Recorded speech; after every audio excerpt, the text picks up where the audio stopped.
sert de vivre sur la petite côte que je ne quitterai pour rien au monde. Je m'appelle Aminata, j'ai quitté la France pour entreprendre au Sénégal et aujourd'hui la question qu'on va se poser c'est est-ce qu'on peut s'installer sur la petite côte quand on a des enfants. Alors moi j'ai une fille qui a 8 ans et on est arrivé il y a 1 an et demi sur la petite côte. J'ai quitté la région parisienne où je vivais, où je bossais, donc mon quotidien c'était le métro, le RER, les bouchons, etc. Donc quand je suis venue m'installer au Sénégal, j'avais surtout pas envie d'aller dans une grande ville.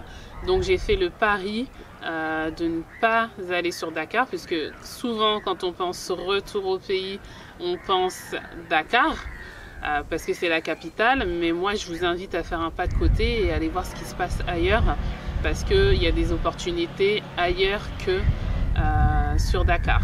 Donc aujourd'hui on va parler de la petite côte, de Mbour et de sa région, pour savoir si on a toutes les infrastructures nécessaires pour vivre en famille et avoir un confort de vie. Alors premièrement, du point de vue de l'éducation, parce que forcément c'est une des premières questions qu'on se pose quand on a des enfants. Il y a plusieurs écoles sur la petite côte. Il y a des écoles françaises, il y a des écoles internationales, il y a des écoles sénégalaises, il y a des écoles arabes. Il y en a pour tous les goûts et pour tous les budgets, puisque les coûts vont vraiment passer du simple au double, voire plus, en fonction de l'école. Mais il y a une telle diversité qu'on peut trouver une école tout à fait convenable pour nos enfants et qui va rentrer dans notre budget. Et sachez que pour ceux qui viennent de France, vous avez la possibilité d'obtenir une bourse si vos enfants sont scolarisés à l'école Jacques Prévert, qui est une école homologuée.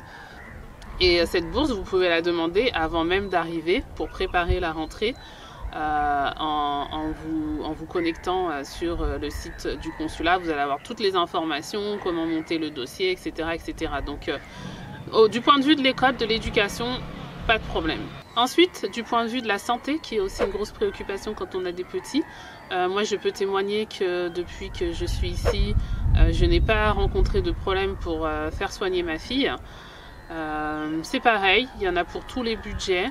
Il y a l'hôpital de Mbour, il y a des cliniques, des dispensaires, des cabinets, des pédiatres, des généralistes et des spécialistes, des pharmacies. Donc voilà, il n'y a pas de problème à ce niveau-là.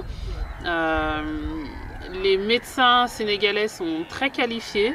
Moi, quand j'habitais à Mbour, j'allais consulter au dispensaire pour 1000 francs et c'était très bien. Donc maintenant, je suis à la Saumone, donc je ne vais plus consulter à Mbour parce que ça me fait un peu loin juste pour des consultations. Mais pour dire que il y a le choix, il y a vraiment une variété d'offres en matière de santé. La problématique, c'est la protection sociale, c'est l'accès à la couverture médicale qui peut être assez cher. Donc ça c'est une question sur laquelle le REPAD se penche pour qu'on puisse accéder à des mutuelles moins chères qui prendront en charge les soins de nos familles. Troisièmement, la question du logement. Alors là, que des avantages. Vous allez trouver des logements plus grands et moins chers qu'à Dakar.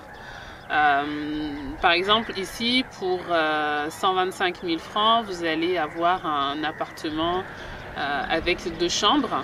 Vous pouvez avoir une maison pour 300 000 francs par exemple. Après bon, ça va dépendre du standing, ça va dépendre de l'emplacement, ça va dépendre des équipements, etc. Donc c'est toujours compliqué de généraliser à ce point là, mais c'est pour dire que d'une manière générale on trouve plus grand pour moins cher.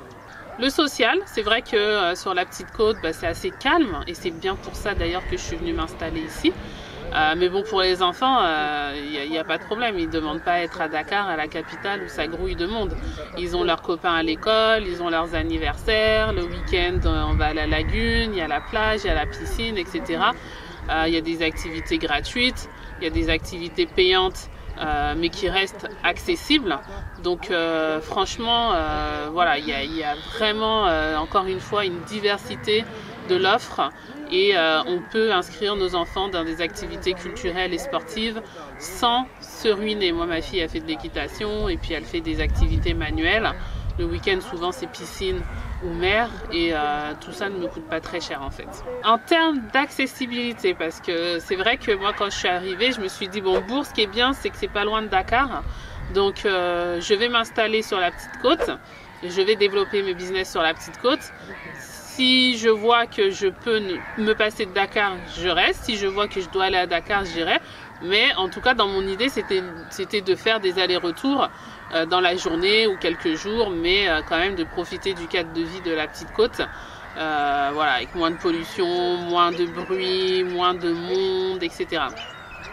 Et donc, effectivement, on peut aller, il y a des gens qui vivent sur la petite côte, qui travaillent à Dakar, qui travaillent à Diamniadio. Il y a une vraie accessibilité et donc c'est pas une problématique d'être un petit peu éloigné de Dakar. Et on a la proximité en plus avec l'aéroport, c'est-à-dire que d'ici en 3/4 d'heure, voire moins, puisqu'il y a la nationale ou l'autoroute, on accède à l'aéroport. Donc ça, c'est aussi un très gros point positif. Et c'est d'ailleurs ce qui a permis à la petite côte aussi de se développer, le fait que l'aéroport se rapproche. Enfin, vous allez me dire, bah, c'est bien beau tout ça, mais bon, faut bien travailler pour gagner sa vie et profiter de la qualité de vie de la petite côte. Alors moi, d'une manière générale, j'encourage à l'entrepreneuriat parce que déjà, les salaires ici sont très faibles.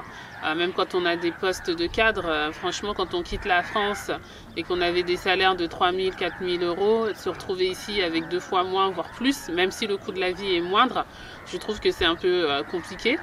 L'entrepreneuriat, ça permet aussi d'impacter son environnement, parce que quand on arrive, on a envie aussi d'impacter. Et donc, quand tu crées une entreprise, ben, tu crées de l'emploi et c'est très enrichissant en fait. Donc moi, j'encourage vraiment l'entrepreneuriat. J'ai fait une vidéo qui s'appelle les business à développer sur la petite côte.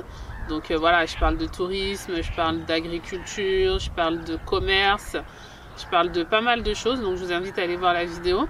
Mais tout ça pour vous dire que on peut vivre sur la petite côte et entreprendre sur la petite côte. On n'est pas obligé d'être sur Dakar et surtout que on est dans un monde qui est de plus en plus digitalisé, donc on peut faire beaucoup de choses à distance en travaillant au Sénégal avec des clients qui sont même à l'international. Donc tout est possible. Donc de ce point de vue, voilà, il faut développer un business.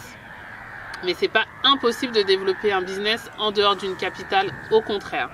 Donc voilà, bah écoutez, moi je vous invite à venir visiter la petite côte, voire à venir vous installer sur la petite côte, à venir entreprendre sur la petite côte.